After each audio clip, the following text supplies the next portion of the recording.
The Amazing Spider-Man 2, The Amazing Spoiler FAQ, by Rob Bricken. Originally posted at IO9.com on 6th May September, 2014. Having trouble figuring out the insane plot of the hot mess that was The Amazing Spider-Man 2? No worries. Our patented spoiler FAQ is here to help decipher what the hell happened in all those weird, awkward scenes where Spidey wasn't fighting people. Spoilers ahead, obviously. What is The Amazing Spider-Man 2 about? It's about a man gifted with extraordinary powers who, through hard work and perseverance, finally manages to get his girlfriend killed. What?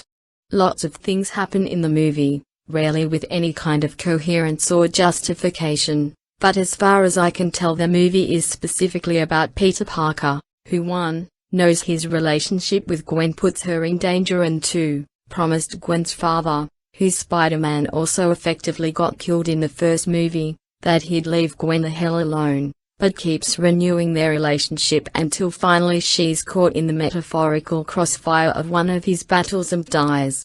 To be fair, Gwen is also pretty set on getting herself killed. But what about all the villains in the film? Oh, they show up. They fight Spider-Man and star in some pretty great action scenes. But everything about the villains is completely random. It's impossible to get invested in their story because their motivation is so stupid. Let me put it this way, Paul Giamatti's Rhino, sans Rhino suit, is the first bad guy who shows up, and his brilliant plan is this: to hijack an Oscorp truck carrying radioactive TMNT Muticon in the middle of the day in the middle of Manhattan, while somehow escaping the 50 cops' cars chasing after him and his crew. And? Well, Electro and Harry Osborn, Green Goblin, make Rhino look like Napoleon. How is that? First, Electro. If you've seen the trailers, you know the deal. Jamie Foxx is Max Dillon, a helpless schlub who works at Oscorp. One day Spider-Man saves him and he instantly becomes both obsessed with Spidey and completely unhinged. And then when he transforms into Electro, and I'll get to that in a second, Spider-Man says the cops won't shoot him and a cop shoots Electro and Max somehow blames Spider-Man and turns evil. So Electro's whole vendetta against Spider-Man is because one cop that Spider-Man couldn't possibly have been in contact with or stopped fired a bullet that didn't even hurt Electro because he's made of electricity? Yes. What about Green Goblin's origin? Well, technically Harry Osborn has a decent motivation to hate Spider-Man, but Spider-Man's reason for giving Goblin that motivation is completely bizarre. It all starts with Harry's dad Norman. Norman Osborn is in the film? Yes, briefly. It turns out he has some crazy neurogenetic disease that's killing him, and all his crazy research and the radioactive spiders that Peter's dad was working on and all the other crazy shit going on at Oscorp was because he was trying to find a cure. Oh, and also make biologically weaponized soldiers for the government, because he's evil, obviously. Anyways, Harry returns to watch his dad bite it. Where has Harry been?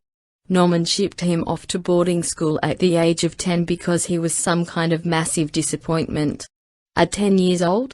And Norman is also pissed that Harry left even though Norman was the one who sent him away? It's a lot of shitty dad cliches at once. That said, despite Harry being a complete failure unworthy of his father's love, Norman gives him complete control of Oscorp. Okay. But that's good, right? Well, yes and no. Yes, because Harry has access to all his father's crazy secret projects, which, by the way, is literally in a folder titled Secret Projects, and no, because the neurogenetic disease that his father succumbed to at the age of 50-something decides this is the week to put it into high gear and start giving Harry big neck zits. I should note that the movie doesn't acknowledge the disease's inexplicably rapid spread in Harry. Harry just decides he needs the cure in the next 3 days or it's all over. What's the cure? Well, it's either Spider-Man's blood or the venom of the radioactive spiders from the first movie. Since the spiders and all animal hybrid test subjects were all supposedly destroyed after the lizard fiasco, Harry asks Peter to ask Spider-Man for some blood to save his life. since Peter once took a photo of Spider-Man and must obviously have him on speed dial. But aren't Peter and Harry friends? Why doesn't Peter just give him the blood? Well, it's complicated. First of all, they were friends when they were 10, and then Harry got sent away, and came back a decade later, and then suddenly they're BFFs, and then Harry tells Peter he needs Spider-Man's blood and Peter gets all weird about it. But why does he get weird about it? Peter's afraid it will kill Harry. Harry is already dying. A good point. One Harry makes, actually. But Peter's also worried it may have other effects. So? Doesn't Harry have a massive science corporation that would presumably test the blood? I mean, Harry's not planning on just drinking it or something, is he? Actually, I think both Harry and Peter managed to forget about Oscorp and the scientific minds and technology that could be used to identify potentially harmful side effects before Harry ingests the blood, which is kind of impressive because Harry and Spider-Man actually have this conversation inside Oscorp itself. Then how does Harry become the Goblin? Because of course Oscorp kept some of the spider venom in the secret project's basement.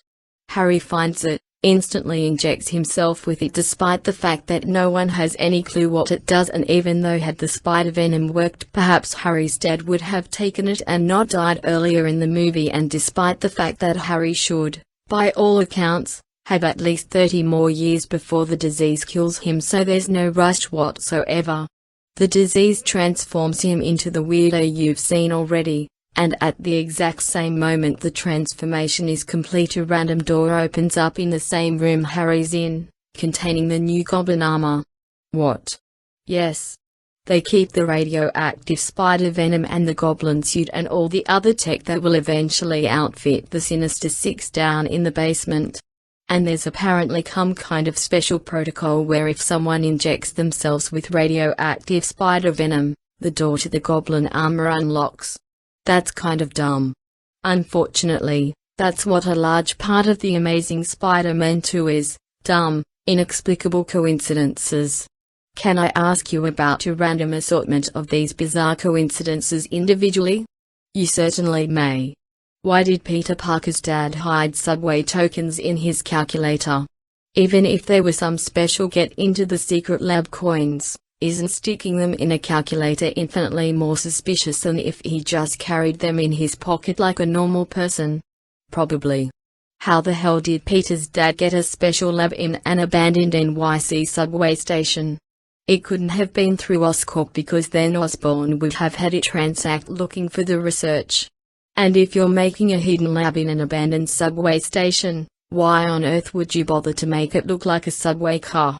Especially when anyone with a view of any of the windows, by God, can see it's full of science shit. Peter's dad was a weird dude.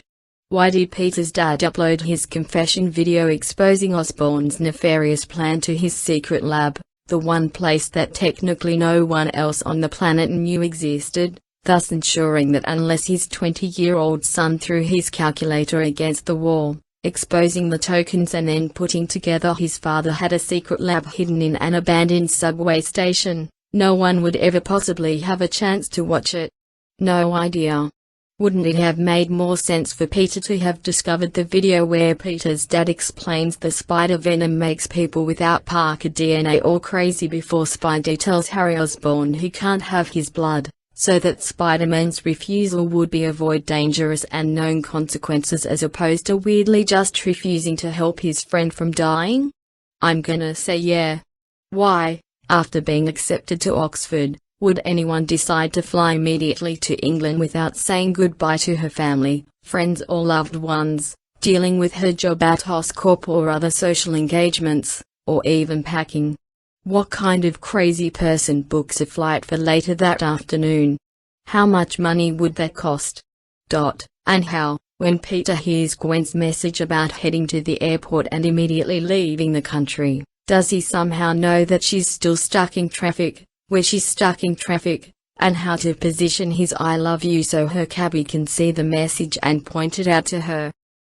Looks embarrassedly away. If rebooting the power grid was literally just a matter of pushing a button, Did Gwen really need to come operate it? To the point where she decided to apparently steal a cop car? It's very technical. Are there any conversations between Peter and Aunt May or Peter and Harry where everyone doesn't talk like everyone knows Spider-Man's identity? Nope. Why the holy hell is Felicia Hardy, aka the Black Cat, Harry Osborn's executive assistant in this movie? The same reason Gwen Stacy is a high school intern at Oscorp with access to the highest echelons of the company's files and data. Everyone has to work as Oscorp. Frankly, I'm surprised Aunt May isn't head of HR or something yet. Okay, that was fun. But the movie can't be all random coincidences, can it? No, it is not. There are also ridiculously contrived circumstances, such as the creation of Electro, which features Sad Sack Max Dillon being ordered to fix a giant loose wire in the room where they keep the man-eating electric eels. This giant, frayed wire is positioned directly above the tanks containing the man-eating electric eels, and these tanks are of course completely open on top. Now, of course, Oscorp runs the entire city's power grids and is a multi-billion-dollar corporation with the strictest safety measures in place, but whoops. The one guy in charge of shutting down the electricity for that wire isn't about to let someone's life get in the way of leaving work at 6 p.m. And of course, Max, as a brilliant electrical engineer, decides to stand precariously over an open tank of man-eating electric eels to grab both ends of the giant, sparking frayed wires as anyone with his education and experience would do. The fact that he falls into a giant tank of man-eating electric eels while holding two ends of a giant live electrical wire is an outcome no one could have foreseen.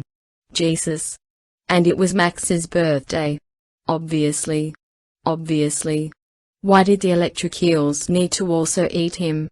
I have no fucking clue. Is there anything redeeming about The Amazing Spider-Man 2? Sure there is. The fight scenes are all great. And Spider-Man in this go-round is much funnier and has better quips. Andrew Garfield and Emma Stone are irritatingly adorable together, and her death scene is done very well. Honestly, if you can just ignore all the bits where Asm2 pretends it's telling some kind of coherent story, it's quite fun. Why does the scientist examining Electro have a German accent, love torture, and seemingly sends shocks to a man made out of electricity? What was the point of the two planes nearly crashing when Spider-Man literally had no idea it was happening and his saving them at the last second was completely incidental? How can Gwen cut through Spider-Man's web with a penknife?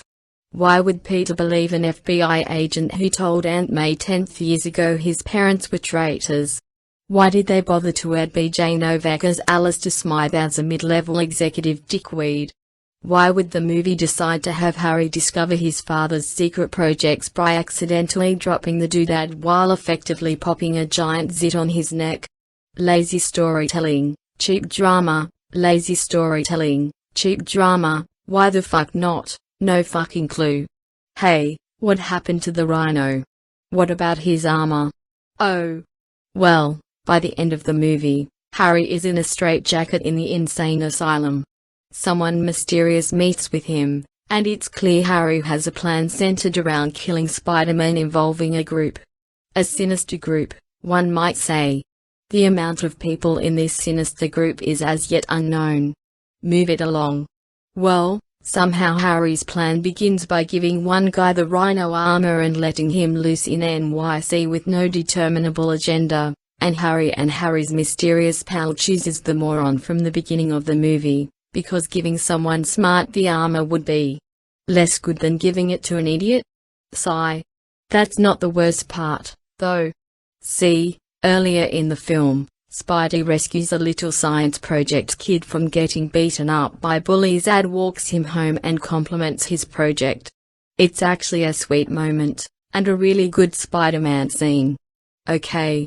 Well, when the Rhino comes back in his new duds, Peter has quit being Spider-Man for several months to feel bad about getting his girlfriend killed. Aunt May has a talk with Peter where she essentially tells him the best thing you can do is hide all the things that remind you of your deceased loved ones in the closet, and try to not think about them. The hell? I don't even know, man. But anyways. So the Rhino is rampaging through NYC, although he's really just hanging out in one location and shooting police cars. Now, there are huge crowds watching this from behind police barricades, because of course when a man in a giant suit of armor with two huge machine guns on its arms is trying to shooting randomly at people, everyone would just there stand and watch. Well, that nerdy kid from before is there on the front line with his mother, and this little idiot decides to go confront Rhino. No, seriously, the hell? So course the cops manage to restrain the mother from grabbing her kid, but no member of the police force sees this kid toddle the 30 or so feet from the barricade to stand directly in front of the Rhino. The kid puts on his spider mask. The Rhino seemingly respects his newfound foe as an equal. Then Spidey shows up and the Rhino kindly lets Spidey and the kid have a short conversation and fist bump before the two of them finally battle. My god. There are so many bizarre, insane things happening in this scene. It didn't just break my suspension of disbelief, it shot it gangland execution style, and buried it in a shallow grave out in the woods. Anything else worth mentioning about the movie? I think Electro might be fucking the movie's soundtrack. Because whenever he's on screen the music literally just starts chanting whatever's in Electro's head, and it's fucking insane. I have to assume the character and the soundtrack are in some kind of relationship, and that's why Electro gets this special treatment. Was The Amazing Spider-Man 2 amazing or not?